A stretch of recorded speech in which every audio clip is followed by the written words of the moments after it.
Director Christopher Nolan चीजों को आसानी से करने के लिए नहीं जाने जाते हैं। फिल्म टेनेट में उन्होंने एक फुल साइज बोइंग 747 उड़ा दिया था बिकॉज उन्हें सीजीआई इतना पसंद नहीं है। फिल्म इंटरस्टेलर में उन्होंने रियल फिजिसिस्ट से एक्चुअल जनरल रिलेटिविटी इक्वेशंस कराए थे गारगांटिया नाम के एक फिक्शनल ब्लैक होल को दिखाने के लिए, जिसके वीएफएक्स के लिए स्टूडियो डीने को ऑस्कर भी मिला था। और जब 5 साल बाद इवेंट हॉरिजॉन टेलीस्कोप ने एक रियल ब्लैक होल की तस्वीर खींची थी तो साइंटिस्ट ने भी ये नोट किया था कि क्रिस्टोफर नोलन का वर्जन रियलिटी के कितना रिमार्केबली क्लोज था। तो ये तो डेफिनेटली कोई सरप्राइजिंग बात नहीं है कि वेस्टर्न लिटरेचर की one of the most oldest and foundational epic poem the Odyssey के लिए ही decided to shoot an entire movie on an IMAX film. सबसे पहले तो एक कंपैरिजन को देखते हैं। आईमैक्स 70mm फिल्म बहुत बड़ी होती है। इसका हर एक फ्रेम नॉर्मल फिल्म के मुकाबले कम से कम 9 से 10 गुना ज्यादा बड़ा होता है।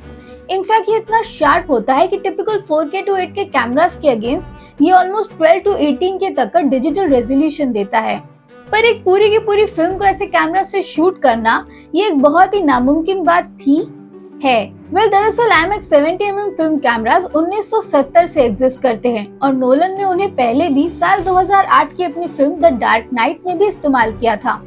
इवन अपनी अगली कई फिल्मों में थोड़ा सा कम ज्यादा करके उन्होंने इस कैमरे का इस्तेमाल किया था, like in Interstellar, Oppenheimer, Dunkirk, पर हर बार शॉर्ट ड्यूरेशंस में 35 मिनट्स यहाँ, 79 मिनट्स वहाँ, but never an entire feature. ज्यादातर लोग सोचते हैं कि शायद ये बजट एंड कॉस्ट की प्रॉब्लम होगी।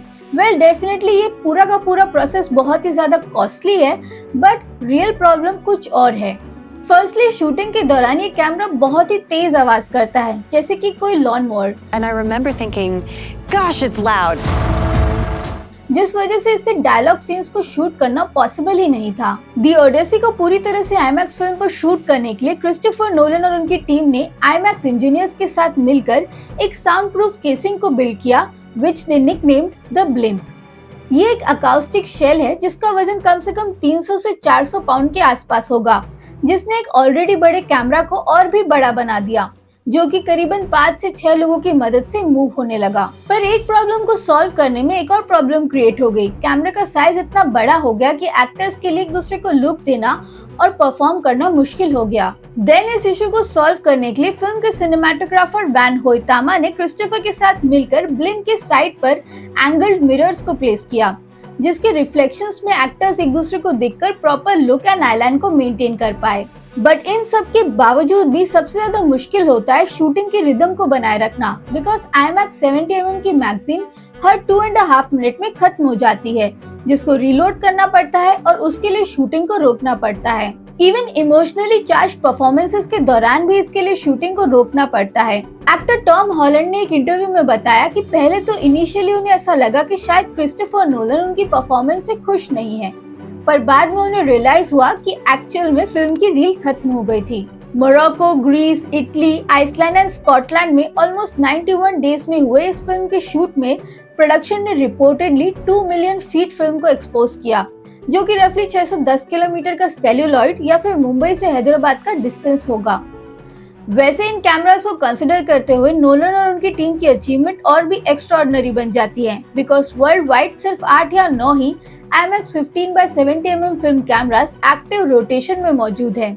इनफैक्ट ये फ्लीट इतनी छोटी है कि रिपोर्टेडली IMAX एग्जीक्यूटिव्स काफी नर्वस हो जाते हैं जब भी कोई फिल्म मेकर इन कैमरास से लार्ज स्केल एक्शन को स्टेज करता है।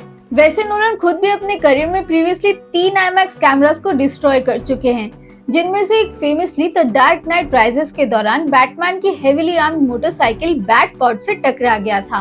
इवन फिल्म की शूटिंग के बाद इसकी एडिटिंग भी काफी ओल्ड फैशन तरीके से की गई है। बर्बन कैलिफोर्निया का फोटोकेम भी इस पूरे के पूरे वर्ल्ड में मौजूद एकमात्र मोशन पिक्चर लैब है जो कि आज भी 70mm प्रिंट्स को प्रोड्यूस करता है, और वहीं पर इस फिल्म को एक स्प्लाइसिंग मशीन की मदद से by hand cut, glue and edit किया गया था, जिसके बाद एनालॉग कलर के साथ बाय हैंड कलर ग्रेडिंग भी की गई थी। और कुछ इस तरह से ही द ओडेसी की मेकिंग ओडेसी तय हुई, जिसमें सदियों तक इस फॉर्मेट को पुश करने के बाद क्रिस्टोफर नोलन ने फाइनली एक माइलस्टोन अचीव किया, जो कि इससे पहले किसी और फिल्म मेकर ने नहीं किया था, that is of shooting an entire feature on IMAX film. हालांकि वर्ल्ड वाइड मौजूद 2 लाख सिनेमा स्क्रीन्स में से सिर्फ 41 थिएटर्स ही नोलन के इंटेंडेड 15/70 mm IMAX में दी ओडेसी को प्रोजेक्ट कर सकते हैं। एंड ऑल्दो इंडिया में around 30 commercial IMAX cinema screens है, फिर भी एक भी ऐसा वेन्यू नहीं है जहां पर इस फिल्म को इसके रियल फॉर्म में दिखाया जा सके। Which then raises a question कि ऐसी फिल्म बनाने का क्या फायदा जिसे वर्ल्ड में कुछ चुनिंदा जगहों पर ही उसे उसके रियल फॉर्म में देखा जा सकता हो। पर क्रिस्टोफर नोलन ने इसका बेस्ट आंसर दिया कि it was never about making film making harder but about fulfilling the dream जो कि उन्होंने 16 साल की उम्र से देखी थी। आई थिंक हम सब सिनेफाइल्स अग्री कर सकते हैं कि this man always really pushes boundaries in making cinema feel larger than life. वैसे अगर आप इस फिल्म को इंडिया में देखने का प्लान कर रहे हैं then your best option is an IMAX laser theatre. But अगर आप इस फिल्म को नोलन के इंटेंडेड फुल एनालॉग विजन में देखना चाहते हैं then you would have to travel abroad. तो आपने इस फिल्म को कहाँ देखा है या देखने का प्लान कर रहे हैं या फिर देखकर आपको ये फिल्म कैसी लगी कमेंट्स में जरूर बताना।